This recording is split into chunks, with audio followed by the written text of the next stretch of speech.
Right, let's jump right into this deep dive. We're going to be looking at German attitudes towards democracy Okay. and right-wing ideologies. Sounds good. Specifically, back in 2020 and early 2021. All right. We've got a fascinating study here called Yeah. Rechtsextrem und demokratiegefährdende Einstellungen in Deutschland, 2020-21.pdf. Wow. That's a mouthful. Yeah, it is. It's packed with data, though. So Okay. get ready. We're going to uncover some really interesting stuff here. I'm excited. You know, it's always so interesting to revisit these snapshots in time, especially given everything that's happened since then. Right, yeah. This study gives us a really valuable baseline, I think, for understanding Absolutely. these complex issues within that specific moment. Yeah, and right off the bat, the study opens with a finding that's just a head-scratcher. Okay. 87.7% of Germans believe that in a democracy, the dignity and equality of all should come first. So that sounds pretty good, Evie. Yeah, it does. But at the same time, there's a pretty unsettling amount of right-wing extremist views floating around. Oh, okay. So how do we reconcile those two things? That is the paradox, isn't it? On the surface, there's this strong public support for democracy, Right. yet a significant undercurrent of anti-democratic sentiment. Right. To give you some perspective here, only a tiny percentage want to scrap democracy altogether, around 4%. Okay. But a much larger group, about 1 in 7, actually believe that violence is a justifiable way to reach their political goals. Wow, so that's a pretty big gap. Yeah, it is. Okay, so let's unpack these right-wing extremist attitudes. The study breaks them down into 6 subdimensions. Okay. And the first one is support for a right-wing dictatorship. So are there really Germans who would prefer a dictatorship? Well, you might be surprised. There is a small, but, significant part of the population who think that under certain circumstances, a dictatorship could actually be a better system. Yeah, and it's important to understand they're not necessarily yearning for a return to Nazi Germany or anything like that. Right. A lot of these people are disillusioned with how democracy is working. You know, they see what they perceive as inefficiencies or failures and think, well, maybe a strong man could just come in and fix it all. It's that classic, democracy is great in theory, but in practice. You got it. That but is really important here. Okay. And to understand it better, I think we need to look at the next subdimension, national chauvinism. Okay, so this is the belief that Germany is inherently superior. Yeah. And that national interests should always come first. Precisely. And the study found a fascinating link here. Okay. They found this belief is often very intertwined with traditional masculinity. Interesting. Which suggests that national chauvinism could be like a gateway to right-wing extremism. Particularly for... Yeah, especially among men who feel like those traditional roles and values are under threat in modern society. Gotcha. Okay, now on to something pretty disturbing. This study also shines a light on the problem of people downplaying National Socialism. Yes, this is a very concerning dimension. Yeah. This is where we see attempts to minimize the severity of Nazi crimes. Right. Sometimes even denying they happened. Wow. And a real reluctance to acknowledge the ongoing presence of Nazi ideology in today's world. Yeah, that's scary. The study really stresses the importance of... It's crucial. ...education about Germany's past to counter these dangerous narratives. Absolutely. Yeah, it's that classic, those who cannot remember the past are condemned to repeat it. Exactly. And then, of course, there's xenophobia. Right. Prejudice against foreigners and immigrants. Exactly. We see it all over the world. Yeah. But the study found some really interesting patterns specific to Germany. Like the fact that xenophobia is often strongest in areas with the fewest immigrants. Right. It seems counterintuitive. It really does. But it points to this fear of the unknown. Right. The fear of change, the perceived threat to a homogenous national identity. And sadly, that fear is often based on misinformation and stereotypes. Yeah, absolutely. Not actual interactions with diverse groups. Right. And, this often goes hand in hand with the persistence of anti-Semitism, which is a global problem. Right. But this study highlights that there's a concerning rise in anti-Semitic hate crimes. Yeah, it's really disturbing. The study doesn't shy away from that dark reality. No, it doesn't. Okay, and finally we have social Darwinism. Right. Which is basically applying the survival of the fittest principle to society. That's it. And it's a dangerous ideology because it essentially justifies inequality and discrimination by saying, well, if some groups are inherently inferior, then it's only natural that they'll struggle. So if you're struggling, it's your own fault, not the system's fault. Exactly. This finding really raises some serious ethical questions about where German society might be headed. All of this is starting to sound a lot like populism, Mm. which the study also links to right-wing extremism. You've hit on a crucial point there. Those populist sentiments Often overlap significantly with those right-wing ideologies, and it creates this fertile ground for those anti-democratic attitudes. So that classic us versus them mentality, the people versus the corrupt elite. Exactly. Hmm. And the study uncovered this really striking statistic. People with populist views are almost 3 times more likely to say that violence is okay to achieve political goals. Wow, that's really scary. That seemingly harmless populist rhetoric can actually morph into a justification for violence. It's slippery slope. It really is. So who is most susceptible to these right-wing ideologies? The study breaks it down by demographics, right? It does, and you might be surprised by what it reveals. Okay. For example, you might think right-wing extremism is primarily a youth problem. Right. But this study shows that older Germans are actually more likely to hold these views. Oh, interesting. Okay. What about the role of education? Education is consistently shown to be one of the most powerful tools for countering right-wing extremism, Okay. especially when it focuses on democratic principles. The study highlights how crucial it is for all parts of society Okay. to have access to that quality education that promotes critical thinking, tolerance, Right. and a real understanding of how democracy functions. This isn't just about young people. No, exactly. It's about equipping everybody with the tools to participate in the democratic process. Right. And resist those extremist influences. It's like building up those mental defenses against these harmful ideologies. Precisely. Okay, so the study also delves into the economic side of things. It does. Looking at income and employment, Yeah. what did they find there? Well, one of the interesting things is that it debunks the stereotype that right-wing extremism is purely a working-class phenomenon. Okay. They actually found susceptibility in 2 seemingly opposite groups.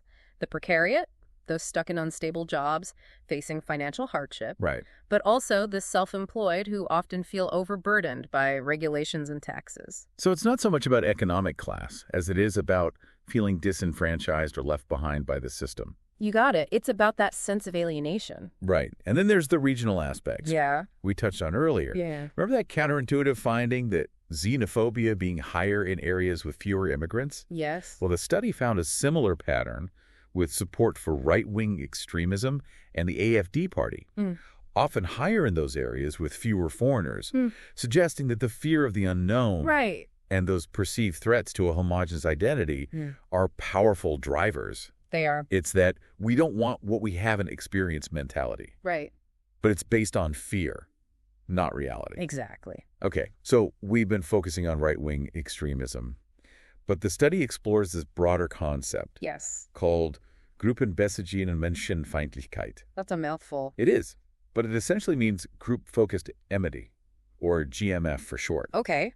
And GMF helps us understand prejudice in a wider context. Yes. It's really helpful for that because it goes beyond those traditional categories of like Right. racism or sexism. It looks at how prejudice can be directed at any group.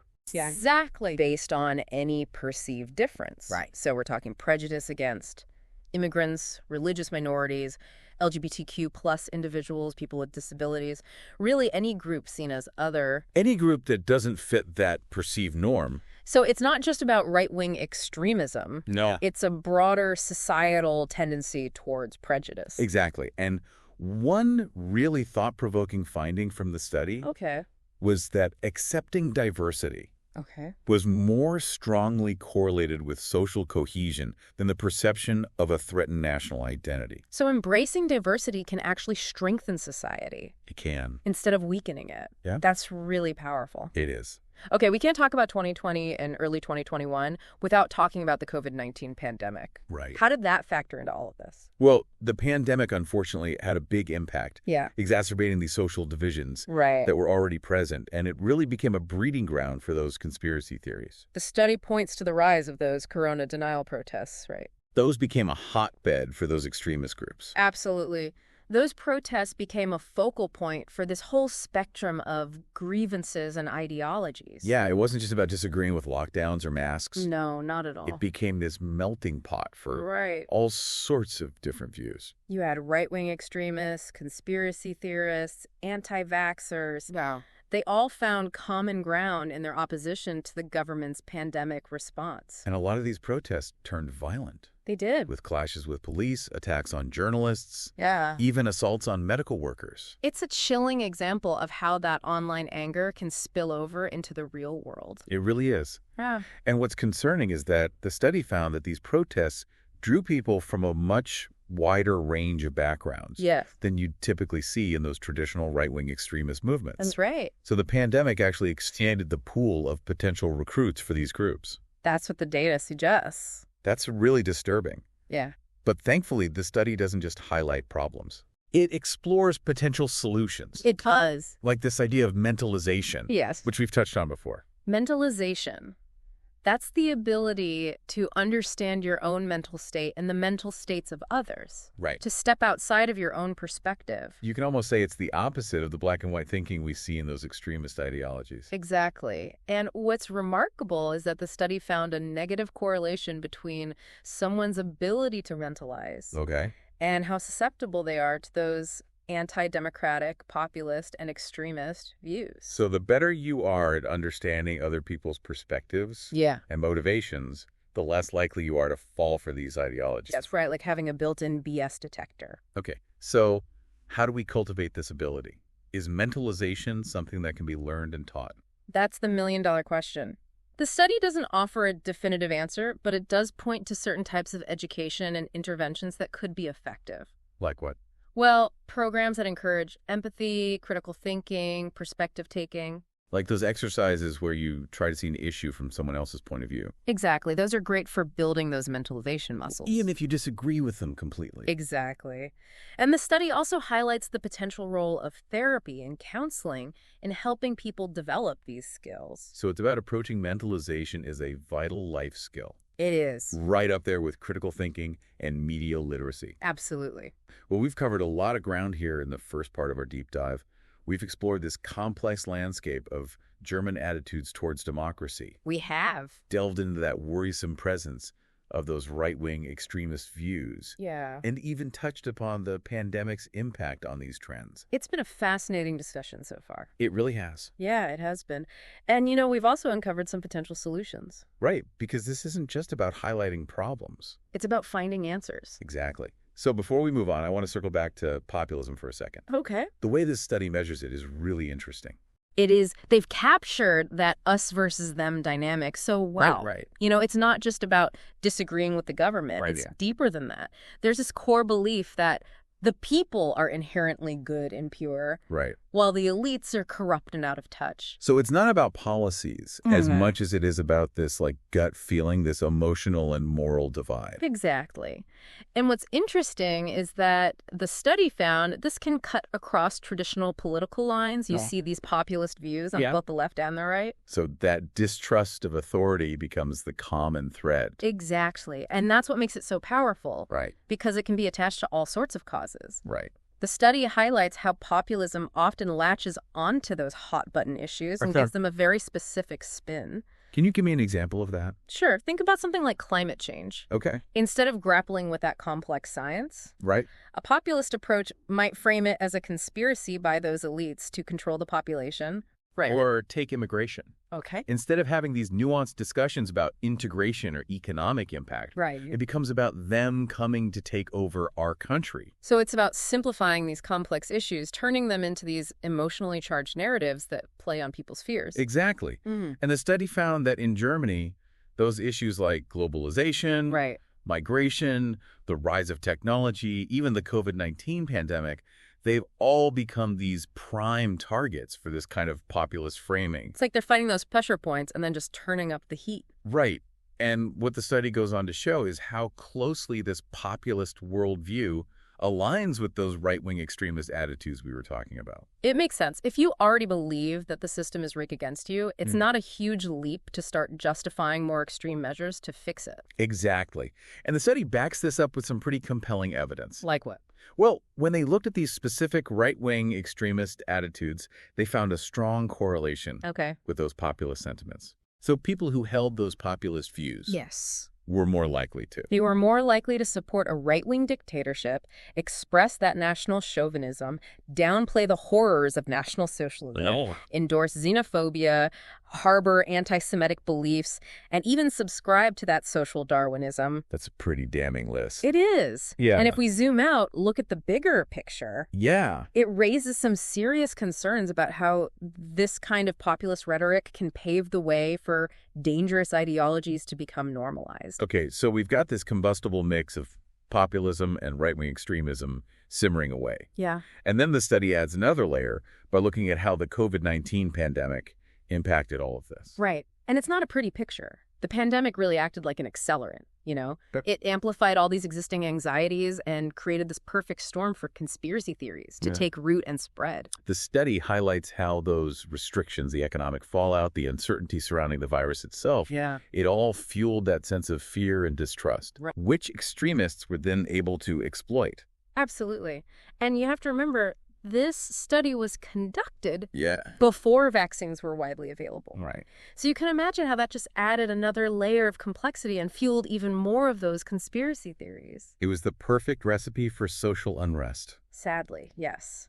And the study points to those corona denial protests as a prime example of how these threads all converged. Because those protests weren't just about disagreeing with lockdowns or mask mandates. Yeah, not at all. They became this melting pot for all sorts of grievances and ideologies. The study describes how right-wing extremist groups, conspiracy theorists, anti-vaxxers, they all found this common ground in their opposition to how the government was handling the pandemic.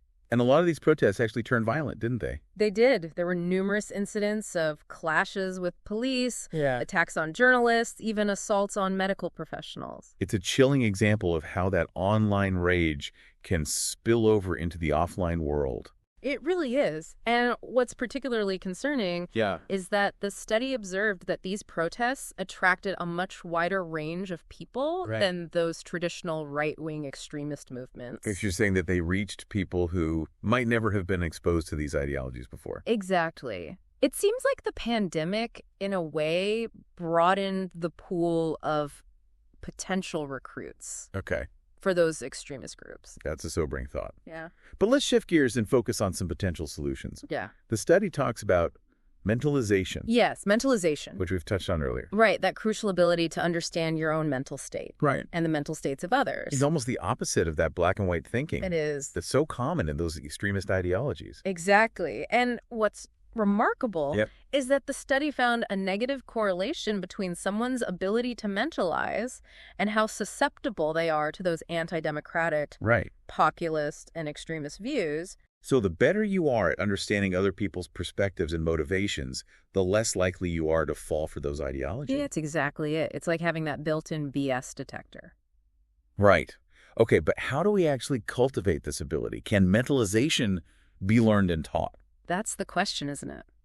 The study doesn't offer a simple answer, but it does point to some promising avenues. Okay, such as? Well, it highlights the role of arts and humanities. Okay. Fostering that empathy and critical thinking. Think about it. Literature, film, theater, they all offer these incredible opportunities to step into someone else's shoes. Exactly. To explore different perspectives. Yeah. And develop a deeper understanding of the human condition. Right. And the study also points to the potential of those intergroup dialogue programs. Right. Where people from different backgrounds come together. Yeah. Share their experiences. Exactly. And really listen to each other's perspectives. It's about breaking down those barriers. And realizing that we actually have more in common than what divides us. Okay, so those are some great examples of more formal approaches. Right. But it doesn't always have to be these big programs. No, not at all. Even simple things like practicing active listening and communicating respectfully can go a long way in promoting mentalization. Absolutely. It's about making that conscious effort to understand where someone else is coming from, even if you don't agree with them at all. Exactly. And the study suggests that even those small, everyday actions can have a ripple effect, contributing to a more empathetic and tolerant society. Okay, so mentalization is one potential pathway for counteracting these negative trends. But the study also emphasizes the role of political education. Right. It does. The authors argue that political education is crucial not just for young people, but for all segments of society. Because It's not enough to just tell people to be pro-democracy. No, exactly. They need to understand how it actually works, Yeah. why it's important, Right. and how to actively participate. And the study stresses the importance of making political education accessible and inclusive, especially for those groups who might face barriers. So we're talking about socioeconomically disadvantaged communities, minority groups, people with disabilities. Exactly, all of those groups. The study calls for removing those structural barriers that prevent them from accessing this vital information. Because knowledge is power, right? It really is. When people feel empowered to participate in the democratic process, they're less likely to be swayed by those extremist agendas. That's a key takeaway from this deep dive. It is. It's not enough to just condemn extremism. We need to proactively build a more resilient and informed society. We do. Okay, so we've talked about populism, the pandemic's impact, mentalization, and that political education. Right. Now, this study also dives into this other fascinating concept. Yes. Called Gruppenbedingte Menschenfeindlichkeit. I still can't say it. I know. It's a tough one. Yes. But it translates to group-focused enmity, or GMF for short. Okay, much easier. Right. And GMF helps us broaden our understanding of prejudice. Yes, it goes beyond those traditional categories, like racism or sexism. It looks at how prejudice can manifest towards any group based on those perceived differences. Right, any perceived otherness. So we're talking about prejudice against immigrants, religious minorities, LGBTQ plus individuals, people with disabilities, all sorts of groups. The study highlights how GMF can lead to social exclusion, discrimination, and even violence. And it's not just about individual biases. No, it's not. It can be embedded in those societal structures and institutions. Right. So think about discriminatory laws, policies, or even just those cultural norms that perpetuate those prejudices against certain groups. Precisely. The study provides a pretty sobering overview of all the various forms of GMF. It does. That were present in German society at the time. And it's important to remember that this was before some of those more recent social movements like #MeToo and Black Lives Matter. So these issues were likely even more widespread than what the study's data actually suggests. That's a valid point. Yeah. The study emphasizes the need for ongoing research and awareness raising to really combat GMF in all its forms. Because it's not just about being nice to people who are different, right? It's not. It's about dismantling those systems and structures that perpetuate inequality and prejudice. Exactly. And the study offers some concrete suggestions for how to address this, including education, intergroup contact, and legal protections for those marginalized groups. It's a call to action for a more just and equitable society. It is. And a reminder that we all have a role to play in challenging prejudice and discrimination. Absolutely, whenever we encounter it. Yes. Okay, so we've covered a lot of ground in this deep dive. We've explored the complexities of populism and right-wing extremism, We have. the pandemic's impact, and the importance of mentalization and political education. And we've delved into that concept of group-focused enmity and talked about the urgent need to address prejudice in all its forms. This deep dive has given us a lot to think about. It has. Both in terms of the challenges facing German society and those potential pathways for building a more resilient and inclusive future. It's a reminder that democracy is a work in progress. It is. And defending democratic values requires that ongoing effort and awareness. But the study also offers that glimmer of hope. It does. By highlighting that power of human connection. Yes. And the potential for positive change. It really underscores that building a more just and equitable society is possible if we work together and stay committed to those democratic values. Well, I think that's a good place to pause. We'll pick up right where we left off in the third and final part of our deep dive. We'll be exploring some more nuanced ideas from the study, and trust me, you won't want to miss it. All right, so picking up where we left off, in the last part of our deep dive, we really started to dig into those solutions like that power of mentalization and how political education can really help us build a more resilient society. Absolutely.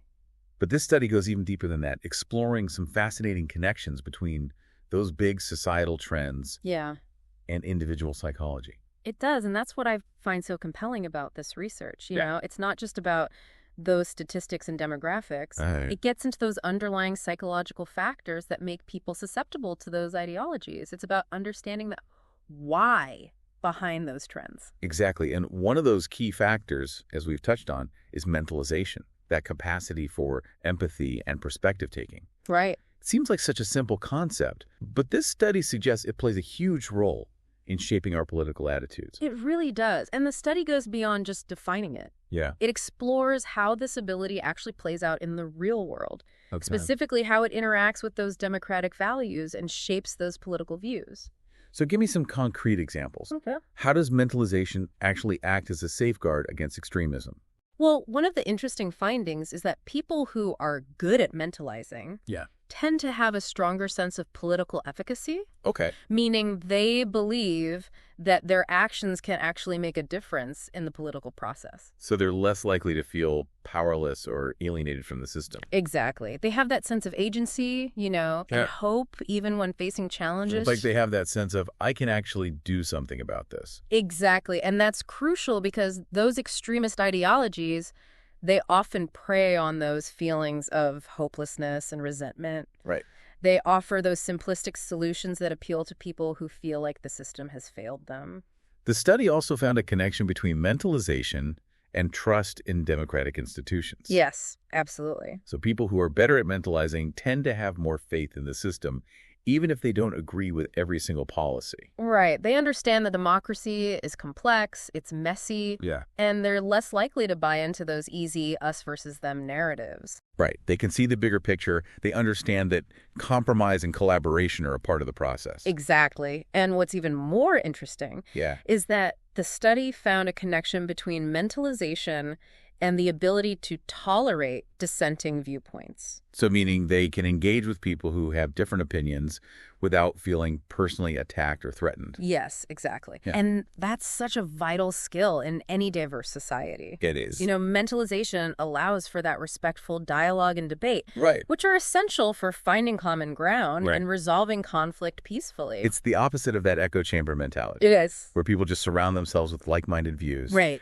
and demonize anyone who disagrees. Exactly. Yeah. So what the study is suggesting is that fostering those mentalization skills could be one of the most powerful tools we have for Okay. countering that rising tide of polarization. Okay, but how do we actually do that? How do we promote mentalization, not just in schools, but in society as a whole? It's a big question. But the study offers some promising avenues. Like what? For instance, remember how we were talking about the power of the arts and humanities? Right, to cultivate that empathy and critical thinking. Exactly. Literature, film, theater, they all offer these incredible opportunities Yeah. to step into someone else's shoes. Right, to understand different perspectives, to Yeah. develop a deeper understanding of the human experience. And the study also points to the potential of those intergroup dialogue programs, where Right. people from different backgrounds come together. To share those experiences Exactly. and perspectives. Those programs can help to break down those barriers that divide us. Right. And remind us that we have more in common than we think. And, it doesn't always have to be these big formal programs. No, absolutely not. Even simple things like practicing active listening, Okay. communicating respectfully, Yeah. they can go a long way. It's about making that effort to understand where someone else is coming from, even if you disagree completely. Exactly. And what's amazing is that the study suggests these small everyday actions can actually have a ripple effect, contributing to a more empathetic and tolerant society. It really shows how interconnected our individual well-being is with the overall health of society. It's all connected. When individuals feel empowered, understood, connected to their community, they're much less likely to be drawn to those extremist ideologies. Right. Those ones that offer easy answers, but ultimately lead down a very dangerous path. Exactly. This study offers a powerful reminder that building a more just and equitable society requires that multifaceted approach. He does. We need to address those big systemic issues, Right. but we also need to focus on cultivating those individual resilience and well-being. I think that's one of the most hopeful messages that comes out of this study, It is. that it is possible. It is. By promoting mentalization and other pro-social skills, we can create a more compassionate and resilient society. We can. One that's better equipped to navigate these challenges of the 21st century. Well, that's a thought-provoking note to end on. This deep dive has given us a lot to think about, from that state of German democracy and the rise of those right-wing ideologies It has. to the importance of fostering that individual and collective resilience. We hope you've enjoyed this exploration and that you'll continue to think about these issues and engage in those meaningful conversations that can help us build a more just and equitable world for everyone. Thanks for joining us.